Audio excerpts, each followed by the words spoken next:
கர்த்தருக்கு ஸ்தோத்திரம் உண்டாவதாக. கர்த்தருடைய பரிசுத்த நாமத்துக்கு ஸ்தோத்திரம். 25/1/2026 இன்றைய நாளுக்கு பெயர், இந்த 2026 வருஷம் ஜனவரி மாதம் 25ஆம் தேதி வந்திருக்கக்கூடிய இந்த 4வது ஞாயிற்றுக்கிழமையில் திருச்சபை ஆண்டு நாள்காட்டியின் படி இந்த நாளுக்கு என்ன பேருன்னா, கிறிஸ்துவின் மகிமை விளங்கின பண்டிகைக்கு பின்வரும் கடைசி ஞாயிறு, last Sunday after the epiphany. இதுக்கு இன்னொரு பேரும் இருக்கிறது, கிறிஸ்து மறுரூபமான திருநாள், டிரான்ஸ்பிகரேஷன் டே ஆஃப் கிரைஸ்ட். கிறிஸ்து எருசலேமுக்கு போவதற்கு முன்பதாக தாபோர் மலையிலே அவர் மறுரூபமானார், தன்னுடைய 3 சீஷர்களுக்கு முன்பதாக, பேதுரு, யாக்கோபு, யோவானுக்கு முன்பாக. அதை மத்தேயு 17:1-9 2 பேதுரு 1:16-21 நாம் பார்க்கலாம், காணலாம், வாசிக்கலாம்.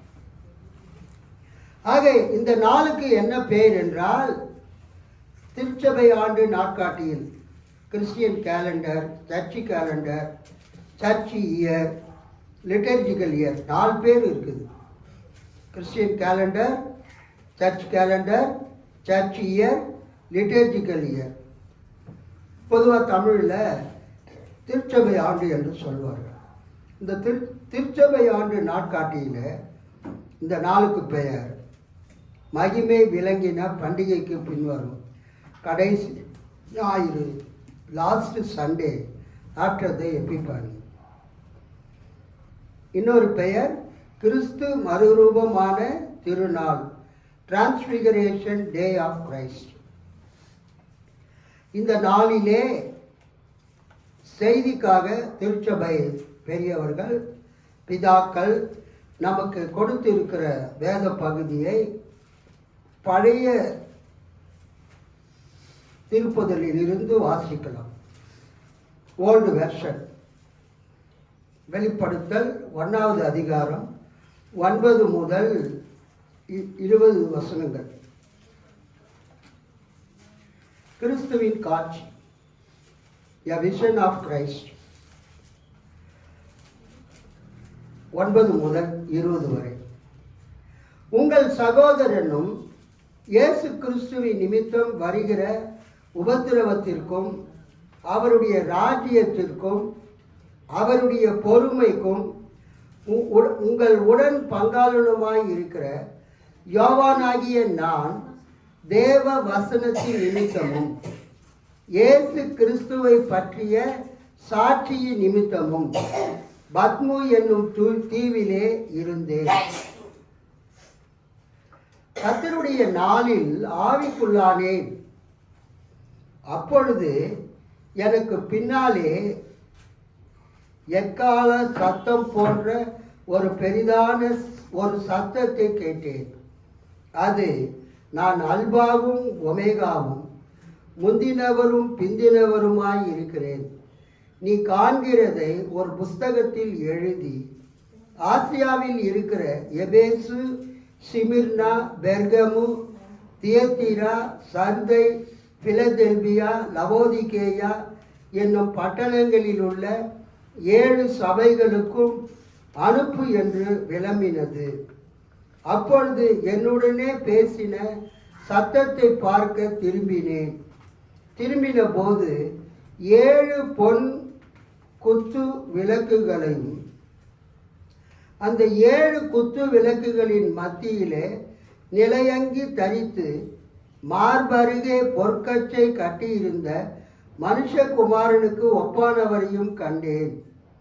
அவருடைய சிரசும் மயிரும் வெண் பஞ்சை போலவும் உறைந்த மழையைப் போலவும் வெண்மையாயிருந்தது. அவருடைய கண்கள் அக்கினி ஜுவாலையைப் போல் இருந்தது. அவருடைய பாதங்கள் உலைக்களத்தில் காய்ந்த பிரகாசமான வெண்கலம் போல் இருந்தது. அவருடைய சத்தம் பெரு வெள்ளத்து இரைச்சலை போல இருந்தது. தமது வலது கரத்திலே 7 நட்சத்திரங்களை ஏந்தி கொண்டிருந்தார். அவர் வாயில் இருந்து இருபுறமும் கருக்குள்ள பட்டயம் புறப்பட்டது. அவருடைய முகம் வல்லமையாய் பிரகாசிக்கிற சூரியனை போல் இருந்தது. நான் அவரை கண்டபோது செத்தவனை போல அவருடைய பாதத்தில் விழுந்தேன். அப்பொழுது அவர் தம்முடைய வலது கரத்தை என்மேல் வைத்து என்னை நோக்கி, பயப்படாதே, நான் முந்தினவரும் பிந்தினவரும் உயிருள்ளவருமாய் இருக்கிறேன். மரித்தேன், ஆனாலும் இதோ சதா காலங்களிலும் உயிரோடு இருக்கிறேன். ஆமேன். நான் மரணத்திற்கும் பாதாளத்திற்கும் உரிய திறவுகோல்களை உடையவராய் இருக்கிறேன். நீ கண்டவைகளையும் இருக்கிறவைகளையும் இவைகளுக்கு பின்பு சம்பவிப்பவைகளையும் எழுது. என் வலது கரத்தில் நீ கண்ட 7 நட்சத்திரங்களின் இரகசியத்தையும் 7 பொன் குத்து விளக்குகளின் இரகசியத்தையும் எழுது. அந்த 7 நட்சத்திரங்களும் 7 சபையின் தூதர்களாம். நீ கண்ட 7 குத்து விளக்குகளும் 7 சபைகளாம் என்பதே. கர்த்தருக்கு ஸ்தோத்திரம். கண்களை மூடி நாம் ஜெபிப்போம். மகா கிருபையும் இரக்கமும் மிகுந்த பரமபிதாவே, இந்த வேலைக்காக ஸ்தோத்திரம். உமது அன்பின் குமாரனும் எங்கள் ஆண்டவரும் இரட்சகருமாகிய இயேசு கிறிஸ்துவின் நாமத்தினாலே உம்மை நாங்கள் துதிக்கிறோம். தேவரீ, இப்பொழுது இந்த ஆராதனையிலே அடிமை பேசக்கூடிய வார்த்தைகளை நீர் ஆசீர்வதித்து தந்தருளும். இது இந்த மக்களுக்கு பிரயோஜனமாக ஆவிக்குரிய உணவாக இருக்க அடிமை ஜெபிக்கிறேன். இங்கு இருக்கிறவர்கள் மட்டுமல்ல, இந்த செய்தியை யூடியூப் வழியாக, ஃபேஸ்புக் வழியாக, வாட்ஸ்அப் வழியாக பார்க்கிறவர்களையும் கேட்கிறவர்களையும் ஆசீர்வதியும். உமக்கே ஸ்தோத்திரம். இயேசுவின் நாமத்தில் ஜெபிக்கிறோம் நல்ல பிதாவே, ஆமென். அல்லேலூயா, அல்லேலூயா, அல்லேலூயா. கர்த்தருக்கு ஸ்தோத்திரம் உண்டாவதாக. வருகிற 18ஆம் தேதி, பிப்ரவரி 18ஆம் தேதி கேலண்டரில் பார்த்தீங்கன்னா என்ன கலரில் இருக்கு? ஒரு ப்ளூ கலர், லைட் ப்ளூ கலரில் இருக்குது, ஸ்கை ப்ளூ கலர். மற்ற டேட்லாம் வந்து பிளாக்காக இருக்குது. 18ஆம் தேதி மட்டும் blue colour, light blue colour.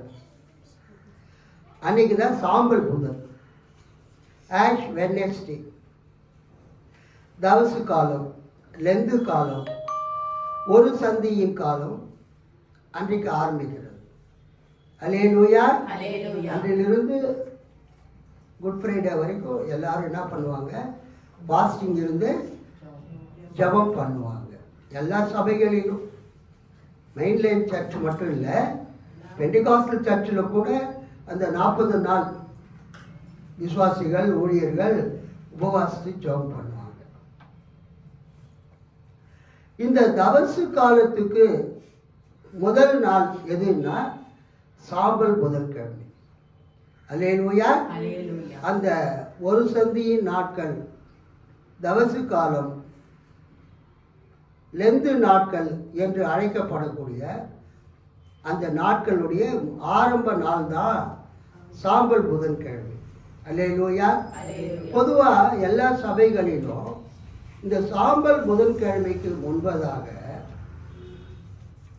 இயேசு கிறிஸ்து ஒரு மலையின் மேலே ஏறி தன்னுடைய 3 சீடர்களுக்கு தான் இந்த பூமியிலே பிறப்பதற்கு முன்பதாக அவர் எப்படிப்பட்ட ஒரு நிலையில் இருந்தாரோ அதை தன் சீடர்களுக்கு காண்பிப்பார். அல்லேலூயா. அதாவது இயேசு இந்த உலகத்திலே பிறப்பதற்கு முன்பதாக அவர் எப்படி இருந்தாரோ, எப்படிப்பட்ட மகிமையிலே இருந்தாரோ, அந்த மகிமையை அந்த மலையில் பேதுரு, யாக்கோபு, யோவானுக்கு இயேசு அதை காண்பிப்பார். அவரிடத்தில் மோசேயும் எலியாவும் வந்து அந்த மலையிலே பேசுவார்கள். அந்த மலையை பொதுவாக மறுரூப மலை என்று சொல்லுவார்கள். பேதுரு அதை பரிசுத்த பர்வதம் என்று சொல்லுகிறார். 2 பேதுரு 1ஆம் அதிகாரத்தில் அந்த மறுரூப மலையை வந்து என்ன சொல்கிறாங்கன்னா, அது கலிலேயாவில் இருக்கக்கூடிய தாபோர் மலை என்று சொல்லுகிறார். கலிலேயாவில் இருக்கக்கூடிய தாபோர் மலை.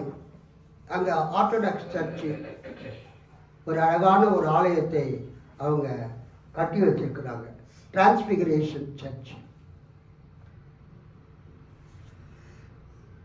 ஸோ இயேசு அந்த மறுரூப மலையில் அவர் மலை உச்சிக்கு போய் தன்னுடைய 3 சீடர்களுக்கு முன்பாக, இந்த உலகத்தில் அவர் பிறப்பதற்கு முன்பதாக எந்த நிலையில் இருந்தாரோ, எத்தகைய மகிமையிலே இருந்தாரோ, அத்தகைய மகிமையை அவங்களுக்கு அவர் காட்டுவார். அல்லேலூயா.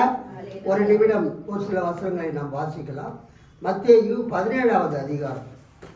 மத்தேயு 17வது அதிகாரத்தில் இயேசு அந்த மறுரூப மலைக்கு போய் தன்னுடைய சீடர்களுக்கு முன்பதாக தன்னுடைய மகிமையை அவர் காட்டுகிறார். கர்த்தருக்கு ஸ்தோத்திரம். 6 நாளைக்கு பின்பு இயேசு பேதுருவையும் யாக்கோபையும் அவனுடைய சகோதரனாகிய யோவானையும் கூட்டிக் கொண்டு தனித்து இருக்கும்படி உயர்ந்த மலையின் மேல் போய் அவர்களுக்கு முன்பாக மறுரூபமானார். அல்லேலூயா. மறு தோற்றம் அடைந்தார். இந்த உலகில் அவர் பிறப்பதற்கு முன்பதாக எந்த ரூபத்தில் இருந்தாரோ அந்த ரூபத்தை தன் சீடர்களுக்கு காட்டுகிறார். அல்லேலூயா. அவர் முகம் இங்கேதான் கவனிக்கணும். அவர் இயேசு இந்த பூமியில மனிதனாக பிறந்தார். பிலிப்பியர் 2வது அதிகாரத்தை நீங்க பார்த்தீங்கன்னா அதுல த இன்கார்னேஷன் ஆஃப் கிரைஸ்ட், ஆக்சுவலாக அது ஒரு பாடல். அந்த பாடலை பவுல் வந்து அந்த பிலிப்பியருக்கு எழுதும்போது தன்னுடைய நிருபத்திலே அவர் எழுதுகிறார். கர்த்தருக்கு ஸ்தோத்திரம். புதிய ஏற்பாட்டில் கிறிஸ்டலாஜிக்கல் ஹிம்ஸ் அப்படி என்று பல பாடல்கள் இருக்கிறது. கிறிஸ்டலாஜிக்கல் ஹிம்ஸ், கிறிஸ்து இயேசுவை பற்றிய பாடல்கள். முதல் நூற்றாண்டு திருச்சபையிலே பாடப்பட்ட பாடல்களில் கிறிஸ்துவை பற்றி பாடப்பட்ட அந்த பாடல்களை பல இடங்களிலே பவுல் எழுதி இருக்கிறார். கர்த்தருக்கு ஸ்தோத்திரம். அப்படி எழுதப்பட்ட ஒரு இடம்தான் இந்த இடம், பிலிப்பியர் 2வது அதிகாரம். ஒரு பாடலுடைய ஒரு கவிதையை, ஒரு சரணத்தை இங்கு பவுல் என்ன செய்கிறார்? எழுதுகிறார். அல்லேலூயா. கர்த்தருக்கு ஸ்தோத்திரம். இங்கிலீஷ் பைபிள் பார்த்தீங்கன்னா அந்த பாடல் தனியாக காட்சி அளிக்கும், தனியாக காணப்படும். இங்கிலீஷ் பைபிள் மட்டும் இல்லை, திருவிவிலியம், பொது மொழிபெயர்ப்பெல்லாம் பார்த்தீங்கன்னா உங்களுக்கு அந்த பாடல் காணப்படும். இங்கே அவர் பவுல் என்ன எழுதியிருக்காரு பாருங்க. 6ஆம் வசனம், பிலிப்பியர் 2:6. அவர் தேவனுடைய ரூபமாய் இருந்தோம், தேவனுக்கு சமமாயிருப்பதை கொள்ளையாடின பொருளாக எண்ணாமல் தம்மைத்தாமே வெறுமையாக்கி அடிமையின் ரூபம் எடுத்து மனுஷர் சாயலானார். அல்லேலூயா. அவர் மனுஷ ரூபமாய் காணப்பட்டு மரண பரியந்தம், அதாவது சிலுவையின் மரண பரியந்தமும் கீழ்ப்படிந்தவராகி தம்மை தாமே தாழ்த்தினார். ஆதலால் தேவன் எல்லாவற்றுக்கும் மேலாக அவரை உயர்த்தி இயேசுவின் நாமத்தில் வானோர் பூதலத்தோர் பூமியின் கீழானோருடைய முழங்கால் யாவும் முடங்கும் படிக்கும் பிதாவாகிய தேவனுக்கு மகிமையாக இயேசு கிறிஸ்து கர்த்தர் என்று நாவுகள் யாவும் அறிக்கை பண்ணும்படிக்கும் எல்லா நாமத்திற்கும் மேலான நாமத்தை அவருக்கு தந்தருளினார். It is a christological hymn. கிறிஸ்துவை பற்றிய ஒரு பாடல். கிறிஸ்துவின் மேன்மையை பற்றி சொல்லக்கூடிய ஒரு பாடல். பிலிப்பியர் 2வது அதிகாரம் 6 இருந்து 11. இயேசு பிறப்பதற்கு முன்பதாக அவர் தேவனாய் இருந்தார். அல்லேலூயா. கிறிஸ்து இந்த பூமியில பிறப்பதற்கு முன்பாக எப்படி இருந்தாரு? தேவனாக இருந்தார். அதைத்தான் யோவான் 1:1 பார்க்கிறோம். ஆதியிலே வார்த்தை இருந்தது, அந்த வார்த்தை தேவனிடத்தில் இருந்தது, அந்த வார்த்தை தேவனாக இருந்தது. In the beginning was the word was with God, and the word was God. இயேசு தேவன், அதை நாம் அறிந்து கொள்ள வேண்டும். Jesus was God before his incarnation. இந்த பூமியில மனிதனாக பிறப்பதற்கு முன்பதாக அவர் பிதாவாகிய தேவனோடு இருந்தார். பிதாவும் தேவன், குமாரனாகிய கிறிஸ்துவும் தேவன், பரிசுத்த ஆவியானவரோ தேவன். நாம் திருத்துவத்தை நம்புகிறோம், திருத்துவத்தை பின்பற்றுகிறோம், மூவொரு கடவுளை நம்புகிறோம். God in 3 persons. பிதாவும் தேவன், குமாரனும் தேவன், பரிசுத்த ஆவியானவரும் தேவன். இம்மூவரும் ஒன்றாய் இருக்கிறார்கள். அல்லேலூயா, ஸ்தோத்திரம். இப்பொழுது மத்தேயு 17க்கு நீங்கள் வந்தீர்கள் என்றால் 2வது வசனத்தில் அவர்களுக்கு முன்பாக மறுரூபமானார், மறு தோற்றம் அடைந்தார். அவர் முகம் சூரியனை போல பிரகாசித்தது, அவர் வஸ்திரம் வெளிச்சத்தை போல வெண்மையாயிற்று. அப்பொழுது மோசேயும் எலியாவும் அவரோடு பேசுகிறவர்களாக அவர்களுக்கு காணப்பட்டார்கள். அப்பொழுது பேதுரு இயேசுவை நோக்கி, ஆண்டவரே, நாம் இங்கே இருக்கிறது நல்லது. உமக்கு சித்தமானால் இங்கே உமக்கு ஒரு கூடாரமும், மோசேக்கு ஒரு கூடாரமும், எலியாவுக்கு ஒரு கூடாரமுமாக 3 கூடாரங்களை போடுவோம் என்றான். அவன் பேசுகையில் இதோ ஒளியுள்ள ஒரு மேகம் அவர்கள் மேல் நேரிட்டது. இவர் என்னுடைய நேசகுமாரன், இவரில் பிரியமாய் இருக்கிறேன், இவருக்கு செவி கொடுங்கள் என்று அந்த மேகத்தில் இருந்து ஒரு சத்தம் உண்டாயிற்று. சீஷர்கள் அதை கேட்டு முகங்குப்புற விழுந்து மிகவும் பயந்தார்கள். அப்பொழுது இயேசு வந்து அவர்களை தொட்டு, எழுந்திருங்கள், பயப்படாதீர்கள் என்றார். அவர்கள் தங்கள் கண்களை ஏறெடுத்து பார்க்கையில் இயேசுவை தவிர வேறு ஒருவரையும் காணவில்லை. அவர்கள் மலையிலிருந்து இறங்குகிற போது இயேசு அவர்களை நோக்கி, மனுஷகுமாரன் மரித்தோரிலிருந்து எழுந்திருக்கும் வரைக்கும் இந்த தரிசனத்தை ஒருவருக்கும் சொல்ல வேண்டாம் என்று கட்டளையிட்டார். ஒரு அல்லேலூயா சொல்லாமா? அல்லேலூயா, கர்த்தருக்கு ஸ்தோத்திரம். இதே சம்பவத்தை பரிசுத்த பேதுரு 2 பேதுரு 1ஆம் அதிகாரத்தில் அவர் எழுதியிருக்கிறார். கர்த்தருக்கு ஸ்தோத்திரம். 2 பேதுரு பக்கம் 323ஆம் பக்கம், புதிய ஏற்பாட்டில் 323ஆம் பக்கம். 2 பேதுரு 1ஆம் அதிகாரம் 1 முதல் 21 வரை நான் வாசிக்கிறேன், நீங்கள் கவனியுங்கள்.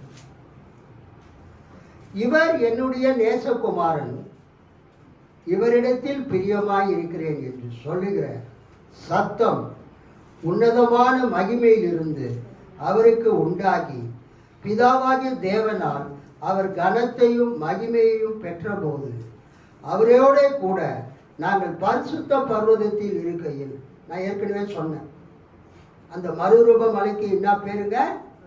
பரிசுத்த பர்வதம். கலிலேயாவில் அந்த தாபோர் அந்த மலை தான், அங்கே தான் இயேசு மறுரூபமானதாக சொல்லப்படுகிறது.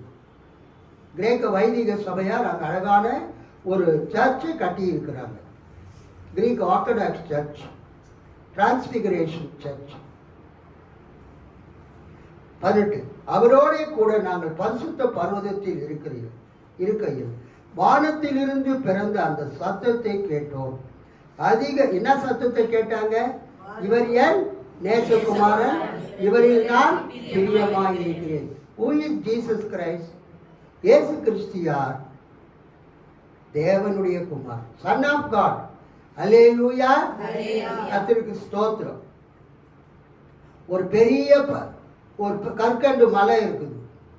கல்யாணத்துக்கெல்லாம் நம்ம போனால், விசேஷங்களுக்கெல்லாம் போனால் என்ன வச்சுருப்பாங்க வாசலில்?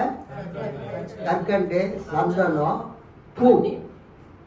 போகிறவங்க என்ன பண்ணுவாங்க? கற்கண்டு எடுத்து வாயில் போட்டுக்கிட்டு சந்தனத்தை எடுத்து கையில் தடவிக்குவாங்க அல்லது நெத்தியில் தடவிக்குவாங்க. ஒரு பூச்செண்டையை எடுத்துக்குவாங்க. அது ஒரு மகிழ்ச்சிக்கு அடையாளம். ஒரு பெரிய கற்கண்டு மலை நம்மளால சாப்பிட முடியுமா? அதே நேரத்தில் அந்த கற்கண்டு மலையிலிருந்து ஒரு சின்ன துண்டு ஒரு சுற்றி வச்சு லேசாக தட்டினா என்ன வரும்? ஒரு சின்ன துண்டு வரும், கற்கண்டு துண்டு வரும். அந்த கற்கண்டு துண்டை நம்ம சாப்பிட்டா இனிப்பா இருக்கும். பாருங்க, எவ்வளோ அழகா சொல்றாங்க பாருங்க. அந்த கற்கண்டு துண்டை சாப்பிட்டா இனிப்பா இருக்கும். அந்த கற்கண்டு மலைக்கும் இந்த கற்கண்டு துண்டுக்கும் என்ன வித்தியாசம்? அது ஒரு லார்ஜ் மவுண்டன். அந்த கற்கண்டு மலை ஒரு பெரிய மலை. அது மக்கள் யாருமே சாப்பிட முடியாது, ருசி பார்க்க முடியாது, கையில் தொட முடியாது. அந்த கற்கண்டு துண்டை மக்கள் கையில் எடுக்கலாம், வாயில் போடலாம், ருசி பார்க்கலாம், இன்பத்தை அனுபவிக்கலாம். அதே மாதிரி தான் பிதாவாகிய தேவன் அந்த கற்கண்டு மலைக்கு ஒப்பானவர். அல்லேலூயா. அவரை நம்ம என்ன பண்ண முடியாது? தொட முடியாது, ருசி பார்க்க முடியாது. ஆனால் அந்த கற்கண்டு மலையில இருந்து இந்த உலகத்தில் மனிதனாக பிறந்த அந்த துண்டு தான் அவருடைய குமாரன், தேவகுமாரன். கற்கண்டு மலை, கற்கண்டு துண்டு. பிதாவாகிய தேவன் தேவகுமாரன். ஸோ தேவகுமாரனும் தேவனும் ஒன்றுதான். அல்லேலூயா. இவங்க ரெண்டு பேரும் எப்பொழுதும் ஒன்றாதான் இருப்பாங்க. நானும் பிதாவும் ஒன்றாயிருக்கிறோம் என்று இயேசு சொன்னதனுடைய அர்த்தம் இதுதான். அல்லேலூயா சொல்லாமா? கர்த்தருக்கு ஸ்தோத்திரம்.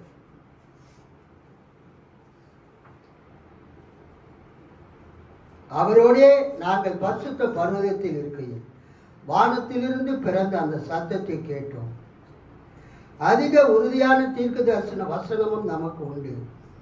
பொழுது விடிந்து விடிவெள்ளி உங்கள் இருதயங்களில் உதிக்கும் அளவும் இருளுள்ள ஸ்தலத்தில் பிரகாசிக்கிற விளக்கை போன்ற அவ்வசனத்தை கவனித்து இருப்பது நலமாயிருக்கும். வேதத்தில் உள்ள எந்த தீர்க்க தரிசனமும் சுய தோற்றமான பொருளை உடையதாய் இராது என்று நீங்கள் முந்தி அறிய வேண்டியது. தீர்க்க தரிசனமானது ஒரு காலத்திலும் மனுஷனுடைய சித்தத்தினாலே உண்டாகவில்லை. தேவனுடைய பரிசுத்த மனுஷர்கள் பரிசுத்த ஆவியினாலே ஏவப்பட்டு பேசினார்கள். ஒரு அல்லேலூயா சொல்லாமா? அல்லேலூயா. இன்றைக்கு இந்த காலை நேரத்தில் பொதுவாக இன்னைக்கு எல்லா சபையிலையும் இந்த டிரான்ஸ்பிகரேஷன் ஆஃப் கிரைஸ்ட், கிறிஸ்து மறுரூபமான அந்த நிகழ்ச்சி மத்தேயு 17 அந்த 1 to 9 வரைக்கும் இருக்கிற வசனத்தை வைத்துத்தான் பிரசங்கிப்பார்கள். ஆனால் நமக்கு கொடுக்கப்பட்டிருக்கிற இந்த வேத பகுதியை எங்கிருந்து கொடுத்திருக்கிறார்கள் என்றால், வெளிப்படுத்தின விசேஷம் 1வது அதிகாரம் 9ஆம் வசனத்தில் இருந்து நமக்கு கொடுத்திருக்கிறார்கள். வெளிப்படுத்தல் 1வது அதிகாரம் 9ல் இருந்து 20 வரைக்கும் கொடுத்திருக்கிறார்கள். மத்தேயு 17 வருகிறது த டிரான்ஸ்பிகரேஷன் ஆஃப் கிரைஸ்ட். கிறிஸ்து அந்த தாபோர் மலை மீது, மறுரூப மலை மீது தனது சீடர்களுக்கு முன்பாக தன்னை வெளிப்படுத்தின காட்சி. இந்த பூமியில் பிறப்பதற்கு முன்பதாக அவர் பிதாவாகிய தேவனோடு அவர் இருந்த போது அவர் இருந்த மகிமை எப்படிப்பட்டது என்பதை அந்த மத்தேயு 17 அங்கு இயேசு வெளிப்படுத்துகிறார். அங்கேயும் பிதா பேசினார். என்ன பேசினாரு? இவர் என் நேசகுமாரன், இவருக்கு செவி கொடுங்கள், இவர் மேல் நான் பிரியமாக இருக்கிறேன். Listen to him, obey him. பிதாவாகிய தேவன் உங்களிடத்திலும் என்னிடத்திலும் எதிர்பார்க்கிறது என்னன்னா, ஒபே ஹிம். இயேசுவுக்கு நீங்க கீழ்ப்படியுங்க, இயேசு சொல்றத செய்யுங்க. பிதாவாகிய தேவன் ஆவியாய் இருக்கிறார். மனிதரில் ஒருவனும் ஒருபோதும் அவரை கண்டதில்லை. அல்லேலூயா. அவருடைய மடியில் இருக்கிற ஒரே பேரான குமாரனே அவரை நமக்கு வெளிப்படுத்தினார். தேவனை ஒருவனும் ஒருபோதும் கண்டதில்லை. அவருடைய ஒரே பேரான குமாரனே அந்த பிதாவாகிய தேவனை நமக்கு வெளிப்படுத்தினார். யோவான் 1ஆம் அதிகாரத்தை எடுங்க. யோவான் 1ஆம் அதிகாரத்தில் இயேசு கிறிஸ்து என்ன செய்தார் என்று நாம் பார்க்கிறோம். யோவான் 1ஆம் அதிகாரம் 14ஆம் வசனம். அந்த வார்த்தை மாம்சமாகி கிருபையினாலும் சத்தியத்தினாலும் நிறைந்தவராய் நமக்குள்ளே வாசம் பண்ணினார். அவருடைய மகிமையை கண்டோம். அது பிதாவுக்கு ஒரே பேரான அவருடைய மகிமைக்கு ஏற்ற மகிமையாகவே இருந்தது. ஒரு அல்லேலூயா சொல்லாமா? 18. தேவனை ஒருவனும் ஒரு காலம் கண்டதில்லை. No one has ever seen God. பிதாவின் மடியில் இருக்கிற ஒரே பேரான குமாரனே அவரை வெளிப்படுத்தினார். The Son who is or who was in the bosom of the Father has revealed him to us. பிதாவின் மடியில் இருக்கிற யோவான் எழுதும்போது இயேசு இப்ப பரலோகத்தில் இருக்கிறார். அல்லேலூயா. அதை நாம் கவனிக்க வேண்டும். தேவனை ஒருவனும் ஒரு காலம் கண்டதில்லை. பிதாவின் மடியில் இருக்கிற ஒரே பேரான குமாரனே அவரை வெளிப்படுத்தினார். கடவுள் யார் என்று இந்த உலகத்துக்கு வெளிப்படுத்தினவர் இயேசு கிறிஸ்து தான். பெஸ்ட் உதாரணம் எங்க காலேஜில் ப்ரொஃபஸர் மைக்கேல் ராஜ். போன தடவை நான் ஆரோக்கிய ராஜ்னு தப்பா சொல்லிட்டேன். ப்ரொஃபஸர் மைக்கேல் ராஜ் ஒரு நல்ல ப்ரொஃபஸர். அவர் அந்த கேரளா சைட்லேருந்து வந்தவர்னு நினைக்கிறேன். அந்த ஆர்த்தடாக்ஸ் டீச்சிங்லாம் கொஞ்சம் அவருக்கு தெரிஞ்சிருக்கு. அவர் தான் இந்த கற்கண்டு மலை உதாரணத்தை சொன்னவர். அல்லேலூயா. இந்த கற்கண்டு மலை பிதா, கற்கண்டு துண்டு இயேசு கிறிஸ்து. கற்கண்டு மலையில் என்ன டேஸ்ட் இருக்கோ, என்ன ஸ்ட்ரக்சர் இருக்குதோ, என்ன கிறிஸ்டல் ஸ்ட்ரக்சரோ, என்ன டேஸ்ட்டோ, என்ன கலரோ, என்ன ஸ்மெல்லோ, எல்லாமே இந்த கற்கண்டு துண்டில் இருக்குது. கடவுளிடத்தில் என்னென்ன இருக்குமோ அது எல்லாம் இயேசு கிறிஸ்துவில் இருந்தது. ஏன்? அவர் தான் கடவுள். அல்லேலூயா. காட்ஸ் சன், தேவனுடைய குமாரன். சிலர் கேட்பாங்க, அப்பாவும் பையனும் எப்படிங்க ஒன்றா இருக்க முடியும்? அப்பா பெரியவர் தானே. அது உலக பிரகாரமான விளக்கம். ஆவிக்குரிய விளக்கம் என்னவென்றால் தேவனும் தேவகுமாரனும் ஒன்றுதான். அல்லேலூயா. இயேசு உலகத்தில் மனிதனா பிறந்ததுனால அந்த கடவுள் தன்மையிலிருந்து அவர் குறைந்தவர் போல காணப்படுகிறார். ஆனால் அவர் கடவுளுக்கு நிகரானவர். பிதாவும் இயேசுவும் ஒன்றுதான். பிதாவும் குமாரனும் ஒன்றுதான். எந்த விதத்திலும் அவங்க குறைந்த பாடு இல்லை.